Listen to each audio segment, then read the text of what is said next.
बलराज कुंडू हरियाणा की राजनीति की तीसरी धुरी बन रहे हैं। हरियाणा की जनता ढूंढ रही है तीसरा विकल्प।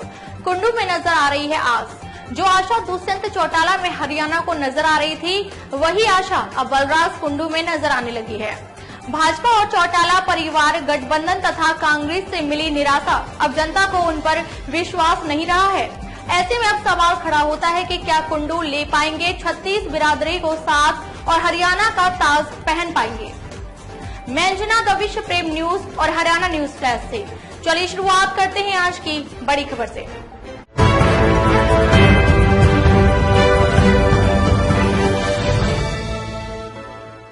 शिक्षा, रोजगार और भ्रष्टाचार समेत मुद्दों पर विपक्ष खामोश है। किसान और मजदूर के मुद्दों पर भी चुप्पी है। विकल्पहीन और दिशाहीन विपक्ष से जनता का विश्वास उठने लगा, तो ऐसे में एक विकल्प के रूप में विधायक बलराज कुंडू नजर आया है। उनकी तरफ सब आशा भरी नजरों से देख रहे हैं। सरकार कुंडू को दबाने का प्रयास भी कर रही है। कभी इनकम टैक्स का छापा मरवा रही है, तो कभी किसी तरह से दबाने का प्रयास हुआ, पर बलराज कुंडू फिर दहाड़ रहा है। बात करें सत्ता में बैठी सरकार की, तो वो चुनाव से पहले एक प्रोपगंडा तैयार किया, जिसमें उसका पूरा साथ मीडिया ने दिया। वो प्रोपगंडा था अब की बार 75 पार। जनता को लगा कि अब सरकार तो भाजपा की ही आएगी, बेशक भाजपा ने जनता के जनहित काम ना किए हों।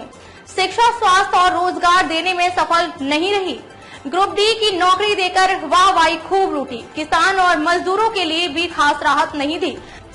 नहीं तो कोई ऐसा ना था जो सरकार की पोल खोल रहा हो। वो विधायक महम से विधायक बलराज कुंडू हैं। बलराज कुंडू ने सरकार की बखिया उधेड़ दी। कुंडू ने आरोप लगाए थे कि मनीष ग्रोवर ने कैथल शुगर मिल में कांटे की चिप बदलकर घोटाला कराया। उन्होंने 1 क्विंटल सीरे को 60 किलोग्राम दिखाया गया। किसान के 1 क्विंटल गन्ने को 90 किलोग्राम दिखाया गया। चीनी मिल से जाने वाले 1 क्विंटल चीनी को 78 किलोग्राम दिखाया गया। वहीं पीएम की अमृत जल योजना में 2650 करोड़ रुपए दिए गए थे।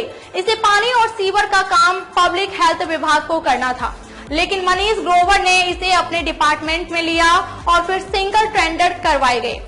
ठेकेदार को ही पाइप खरीदने के लिए कहा गया। 70 रुपए का पाइप को 120 रुपए में खरीदा गया। इसमें 250 करोड़ का घोटाला हुआ।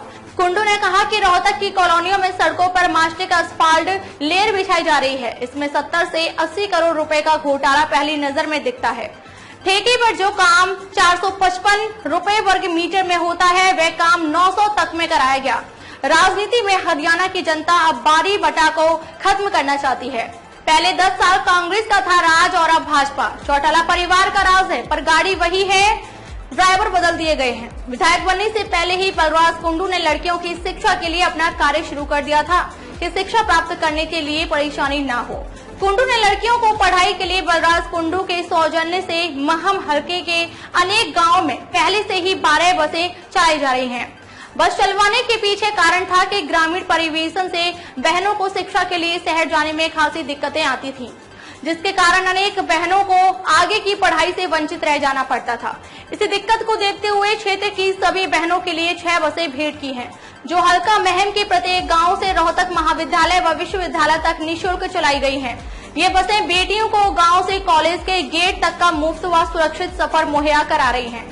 इसके अलावा 3 कोचिंग सेंटर लड़कियों के लिए फ्री चलाए हुए हैं तथा 700 लड़कियों की शिक्षा का खर्च वो खुद परिवहन करते हैं। फिर विधायक बनने के बाद में शिक्षा की ही बात की। बहन बेटियों की हायर एजुकेशन के लिए मुफ्त बस सेवा में भी और बढ़ोतरी करेंगे और कुछ बसें जोड़ेंगे। विधानसभा सत्र पर सवाल उठाने के बाद तो उनकी लोकप्रियता और भी बढ़ गई है। उन्होंने विधानसभा में कहा था कि नेता प्रतिपक्ष भूपेंद्र सिंह हुड्डा, अभय चौटाला व मुख्यमंत्री मनोहर लाल खट्टर ने विधानसभा सत्र में मैच फिक्सिंग की थी, जिसकी वजह से उन्होंने किसानों के मुद्दों पर चर्चा नहीं की। उन्होंने कहा कि सत्ता में बैठे मंत्री और विपक्ष में बैठे सभी नेता किसान हितैषी नहीं बल्कि विरोधी हैं। भूपेंद्र सिंह हुड्डा पर चल रहे मामलों की वजह से वे हरियाणा सरकार के दबाव में रहते हैं। अब तक के लिए बस इतना ही। फिर होगी आपसे मुलाकात एक ऐसी ही बड़ी खबर के साथ। तब तक के लिए नमस्कार और देखते रहिए द विश्व प्रेम न्यूज और हरियाणा न्यूज फ्लैश।